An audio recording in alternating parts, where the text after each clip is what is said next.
Assalamualaikum warahmatullahi wabarakatuh. Perkenalkan, nama saya Lukman Hakim selaku Ketua Tim Pengabdian kepada Masyarakat dengan judul Pemanfaatan Sistem Informasi Status Gizi Anak untuk Pendeteksian Kasus Stunting di Puskesmas Kabat. Tim ini terdiri dari saya sendiri, Lukman Hakim, kemudian Khairul Anam, Agus Priya Utomo, serta Rahmawati Raharjo. Masalah yang dihadapi mitra kami yaitu Puskesmas Kabat adalah satu, saat ini pencatatan data masih manual menggunakan kertas. Data akan diambil dari posyandu-posyandu oleh bidan, kemudian catatan itu akan diserahkan ke operator untuk dimasukkan ke dalam file Excel, kemudian diupload ke sistem EPPGPM milik Kementerian Kesehatan. Dengan cara ini maka beban operator akan sangat berat karena dia harus menginput semua data pengukuran dari setiap posyandu. Kemudian masalah kedua yang dihadapi oleh mitra kami yaitu kurangnya pengetahuan masyarakat tentang bahaya stunting serta peran ASI untuk pencegahan stunting. Sebagai catatan, di Kecamatan Kabat ini kasus stunting cukup tinggi. Nah, untuk mengatasi permasalahan mitra tadi, kami melakukan beberapa hal. Yang pertama yaitu kami membangun sebuah timbangan digital otomatis. Nah, nanti hasil pengukuran dari timbangan ini akan masuk ke sistem informasi posyandu yang diinstal di laptop bidan.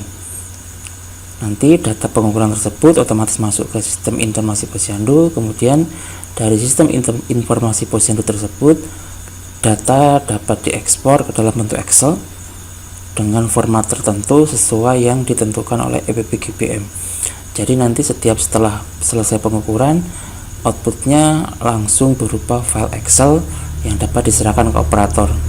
Jadi nanti operator hanya tinggal menyalin data Excel tersebut dan mengupload ke situs EPPGPM.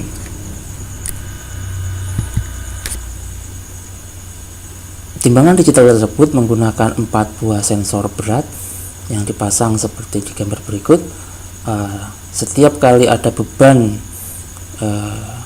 setiap kali sensor ini mendeteksi ada beban di atasnya, dia akan menghasilkan sinyal listrik. Kemudian sinyal listrik tersebut akan dikuatkan oleh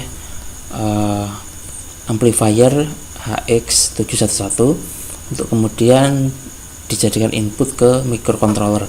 Di sini kami menggunakan microcontroller Wemos D1 Mini karena di dalamnya sudah ada web server dan juga wireless. Nanti web server dan wireless inilah sebagai media untuk mengirim data dari timbangan ke laptop.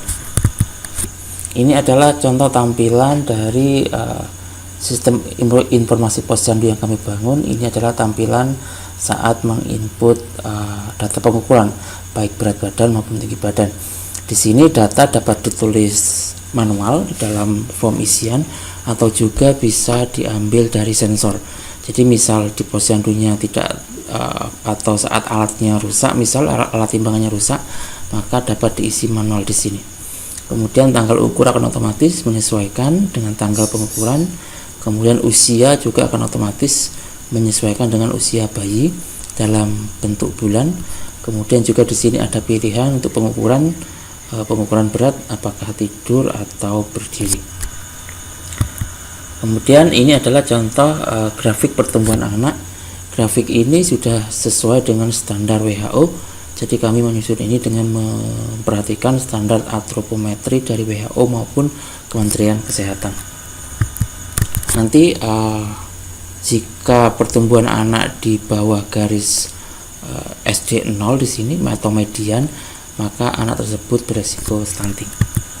Kemudian hasil pengukuran tersebut dapat kita ekspor ke dalam bentuk Excel seperti ini yang nanti dapat dimasukkan ke EPPGPM. Kemudian selain membangun alat penimbangan serta sistem informasi tadi, dalam pengabdian ini kami juga melakukan penyuluhan. Di sini yang melakukan penyuluhan pematerinya adalah Ibu Rahmawati Raharjo karena beliau selaku dosen di ilmu keperawatan. Dalam acara ini Ibu Rahmawati banyak sharing pengalaman maupun ilmu tentang resiko stunting, bahaya stunting, kemudian efeknya kepada anak seperti apa. Kemudian juga beliau menyampaikan tentang manfaat ASI bagi pertumbuhan anak maupun manfaat ASI untuk mencegah stunting.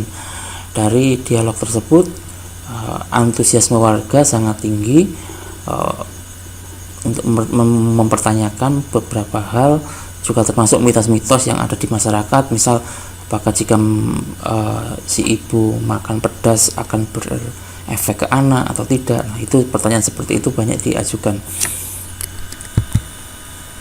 Kemudian setelah selesai proses pengabdian tersebut, langkah selanjutnya itu kami melakukan publikasi. Di sini kami menggunakan media berita online dan telah terbit, yang dapat diakses di link yang ada di deskripsi video. Kemudian ini yang belum selesai dari pengabdian ini adalah publikasi ke jurnal ilmiah. Saat ini statusnya baru submit, tinggal menunggu review dari reviewer. Mungkin cukup sekian presentasi dari saya, kurang lebihnya saya mohon maaf. Assalamualaikum warahmatullahi wabarakatuh.